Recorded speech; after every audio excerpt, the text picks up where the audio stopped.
Hello दोस्तों, jokes चुटकुले के मजेदार चुटकुले के इस वीडियो में आप सभी का स्वागत है।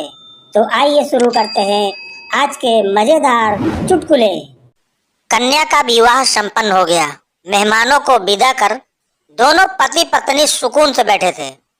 पति ने कहा, तुम्हें याद है दोनों बच्चियां जब छोटी थीं तब हमारी लड़ाई होने पर तुम कहा करती थी कि इन बच्चियों के कारण ही पड़ी हूँ, वरना कब की छोड़ गई होती मैं तुम्हें। No no no no. Science, क्या आपको पता है कि पॉपकॉर्न को गर्म तवे पर रखने पर क्यों उछलता है? नहीं पता? खुद बैठकर देख लीजिए, पूरा साइंस पता चल जाएगा। लड़कों से ज्यादा महान कोई नहीं हो सकता। एक माचिस भी लानी हो तो बाइक से जाएंगे और साथ में एक दोस्त को भी ले जाएंगे। चल भाई, माचिस लेकर आनी है।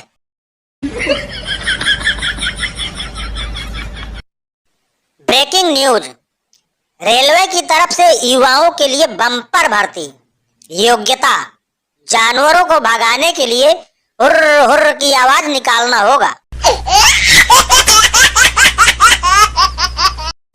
बस के कंडक्टर ने एक बच्चे से पूछा, तुम हर रोज दरवाजे के पास ही खड़े रहते हो, तुम्हारा बाप चौकीदार है क्या? बच्चे का सॉलिड जवाब, तुम हमेशा मुझसे पैसे मांगते रहते हो, तुम्हारा बाप भिखारी है क्या? कंडक्टर बेहोश। संडे के दिन बैंक कर्मचारी की पत्नी बोली, जागो उठो, देखो मेरे मम्मी पापा आए हैं। बैंक कर्मचारी सोते सोते बोला, उनसे कहो आईडी दिखाएं और लाइन में लग जाएं।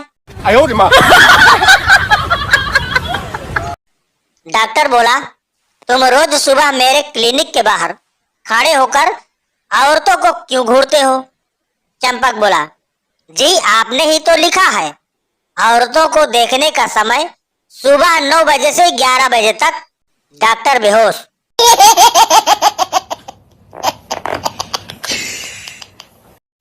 लड़का लड़की से बोला, जानू मुझे तुम्हारी आंखों में पूरी दुनिया दिखाई देती है। पीछे से ताऊ बोला, मेरी गाय नहीं मिल रही, मिले तो बता देना। बेवकूफ पत्नी अपने पति को गुलाम बनाकर रखती है और खुद गुलाम की पत्नी कहलाती है, और समझदार पत्नी अपने पति को राजा बनाकर रखती है और खुद उसकी रानी बनकर रहती है।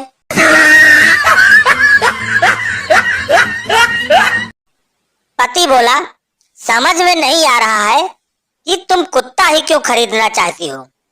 पत्नी बोली, वह इसलिए कि आपके ऑफिस चले जाने के बाद मेरे आगे पीछे दुम हिलाने वाला कोई तो हो। पति देव बेहोश। राजा हरिश्चंद्र की पत्नी ने उनसे कभी नहीं पूछा होगा कि मैं कैसी लग रही हूँ, वरना राजा हरिश्चंद्र भी कभी सत्यवादी न रहते। चाणक्य ने रफ कॉपी में लिखा था। लड़की लड़के से, मुझे ऐसे प्रपोज करो जैसे किसी ने आज तक न किया हो। लड़का बोला, ताजमहल क्या चीज है, इससे अच्छी इमारत बनवाऊंगा। मुमताज तो मरकर दफन हुई थी, तुझे तो मैं जिंदा दफनाऊंगा। एक जनरल साहब बॉर्डर पर तैनात सैनिक टुकड़ी का मुआयना कर रहे थे कि बॉर्डर के पार से राइफल की एक गोली चली और सनसनाती हुई उनके सिर के ऊपर से गुजर गई। वो बौखलाकर फौरन खाई में कूद गए और वहां मौजूद टुकड़ी के इंचार्ज से बोले, इस निशानेबाज का पता लगाओ कि ये कहाँ छुपा हुआ है। इंचार्ज बहुत अदब से बोला, जी सर, हमें मालूम है वो कहाँ छुपा हुआ है, तो फिर तुम उसको शूट करके खत्म क्यों नहीं करते हो? इंचार्ज बोला, सर यह निशानेबाज पिछले 2 महीने से उस सामने टीले के पीछे से हम पर गोलियां चला रहा है, लेकिन आज तक उसका एक भी निशाना ठीक नहीं पड़ता है। अगर हमने इसे मार डाला तो इसकी जगह जो नया निशानेबाज तैनात किया जाएगा, हो सकता है उसका निशाना एकदम सच्चा हो। ये सुन जनरल साहब ने उस इंचार्ज का प्रमोशन कर दिया। शादी में जाएं तो जाते ही खाना खा लें। जितनी देर बाद खाना खाओगे उतना ही रायता पतला और पनीर की सब्जी में से पनीर गायब होता जाएगा। भारतीय पत्नियां 1 घंटे तक अपने पति को लेक्चर देने के बाद बोलती हैं, इनसे तो बोलना ही बेकार है, मैंने तो इनको बोलना ही छोड़ दिया है। लड़का बोला, मुझे मेहनती, सादगी से रहने वाली, घर संवार के रखने वाली लड़की चाहिए। देखो आजकल की लड़कियों का जवाब, मेरे घर आकर मेरी नौकरानी को ले जा। No, no, no, no. यह होता है असली प्यार। पत्नी, कहाँ जा रहे हो? पति, मरने। पत्नी, कहीं भी जाओ लेकिन स्वेटर पहन कर जाना, बाहर ठंड बहुत है, बीमार हो गए तो तुम्हारी खैर नहीं।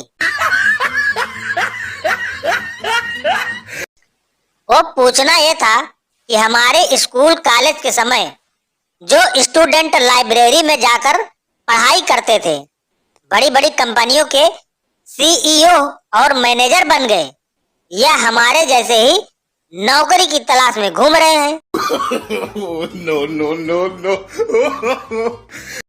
गोली लगने के बाद जितनी देर हीरो की बाहों में हीरोइन डायलॉग बाजी करती है, उतने समय में यदि उन्हें अस्पताल पहुंचा दिया जाता तो हिंदी फिल्मों की 85% हीरोइन की जान बचाई जा सकती थी। बीबी ने बेटे से कहा, बेटा पढ़ ले, अच्छी बीबी मिलेगी। बेटा बोला, पापा इतने पढ़े लिखे हैं, उन्हें क्यों नहीं मिली? अब बाप बेटा सुबह से भूखे हैं। एक बिहारी आदमी ने गली के बीच में ही भैंस बांधने के लिए खूंटा गाड़ दिया। सारे मोहल्ले के लोग इकट्ठे हुए और उससे खूंटा उखाड़ने के लिए कहा, परंतु वो बिहारी नहीं माना। आखिर में पंचायत बुलाई गई। पंच इकट्ठे हुए और उस बिहारी आदमी को समझाया। पंचायत बोली, भाई तूने खूंटा गलत जगह गाड़ रखा है। बिहारी आदमी बोला, मानता हूँ भाई। पंचायत ने कहा, खूंटा यहाँ नहीं गाड़ना चाहिए था। बिहारी आदमी बोला, मानता हूँ भाई। पंचायत ने कहा, खूंटे से टकराकर बच्चों को चोट लग सकती है। बिहारी आदमी बोला, मानता हूँ भाई। पंचायत फिर बोली, भैंस गली में गोबर करती है, गंदगी फैलाती है।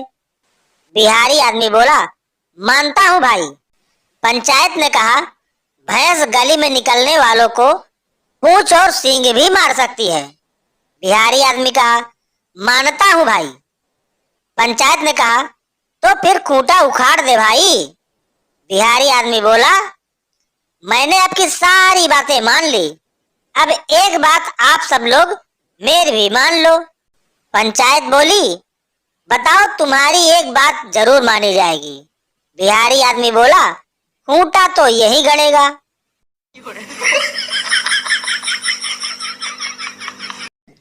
पिंटू मोबाइल चलाते हुए खाना खा रहा था कि उसकी रोटी पर से चूहा गुजर गया। पिंटू बोला, अब मैं ये रोटी नहीं खाऊंगा। पिंटू की मम्मी गुस्से से बोली, और चला मोबाइल, अब खा ले। चूहे ने कौन सी चप्पलें पहनी हुई थी? इंसान कितना भी अमीर क्यों ना हो, जब तक गोलगप्पे वाला ना बोल दे हो गया आपका, तब तक खाते रहता है और आखिर में एक सूखी पपड़ी के लिए भिखारी जैसा मुंह ताकता रहता है। इंडिया में अब 95% लड़कियों की शादी लड़कों से नहीं, बल्कि उनके अच्छी नौकरी और उनके अच्छे बैंक बैलेंस से होती है।